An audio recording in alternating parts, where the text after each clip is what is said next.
the EVMs, the ballot unit, the control unit, the VVPAT and London की EVM hackathon की इस तस्वीर ने देश की सियासत में कल हड़कंप मचा दिया। अमेरिका से लंदन पत्रकारों से स्काइप के जरिए बातचीत करते हुए साइबर एक्सपर्ट सैयद शुजा ने दावा किया कि ईवीएम को हैक किया जा सकता है। इस समय अमेरिका में रह रहे भारतीय साइबर एक्सपर्ट शुजा ने और भी कई सनसनीखेज दावे किए।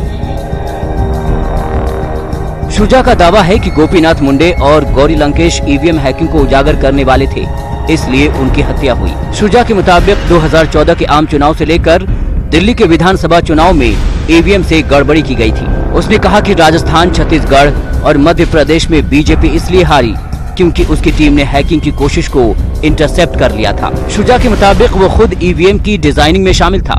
कपड़े से चेहरा ढककर प्रेस कॉन्फ्रेंस में आए शुजा का दावा है कि ईवीएम डिजाइनिंग टीम के उसके कुछ साथियों की हत्या कर दी गई। जान के डर से वो भारत से भाग गया।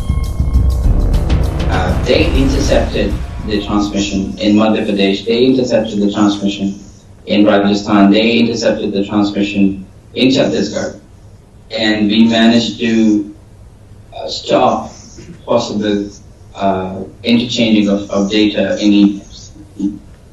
जितने भी तोहमत सैयद शुजा ने लगाई उसका कोई भी प्रमाण उन्होंने नहीं दिया है और साथ में ये कहा है कि वो लंदन तक नहीं पहुंच पाए क्योंकि 3 दिन पहले उन पर अटैक हुआ था और इस तरह के अटैक नए नहीं हैं। उनके साथ के बहुत सारे लोगों को मार दिया गया है और इसमें बीजेपी का हाथ है। 2014 का इलेक्शन रिग्ड है। इस हैकथॉन में कांग्रेस नेता कपिल सिब्बल भी मौजूद थे, जिसे बीजेपी ने मुद्दा बना लिया। हालांकि जब आज तक ने सिब्बल से प्रतिक्रिया मांगी तो उन्होंने बोलने से इनकार कर दिया।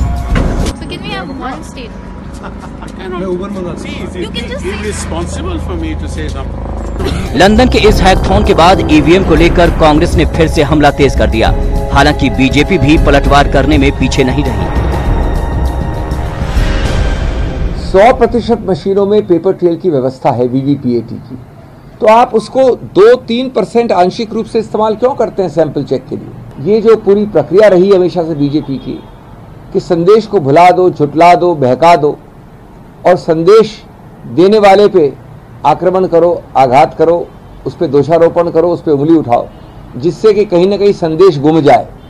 ये प्रक्रिया अब हो रही है। देश में तो कोई इस बात को समझने वाला और स्वीकार करने वाला मिला नहीं, तो वो सीधे लंदन पहुंच गए और विदेश पहुंच गए। और विदेश में जो है वो कुछ ऐसी ताकतें जो ताकतें की भारत की लोकतांत्रिक व्यवस्था की दुश्मन रही हैं, ऐसी ताकतों से गठजोड़ करके इस तरह की हरकतें और इस तरह के षड्यंत्र और साजिशें कर रहे हैं। उधर चुनाव आयोग ने एक बार फिर ईवीएम को फुल प्रूफ बताया है।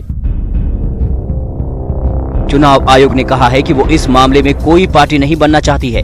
ये प्रायोजित चुनौती है और ईसीआई अपने दावे पर कायम है कि भारत में इस्तेमाल की जाने वाली ईवीएम को हैक नहीं किया जा सकता है। हम इस बात पर भी अलग से विचार करेंगे कि क्या इस मामले पर कोई कानूनी मदद ली जा सकती है। उधर चुनाव आयोग के सूत्रों का कहना है कि सैयद शुजा कभी भी ईवीएम की डिजाइनिंग टीम का सदस्य नहीं थे।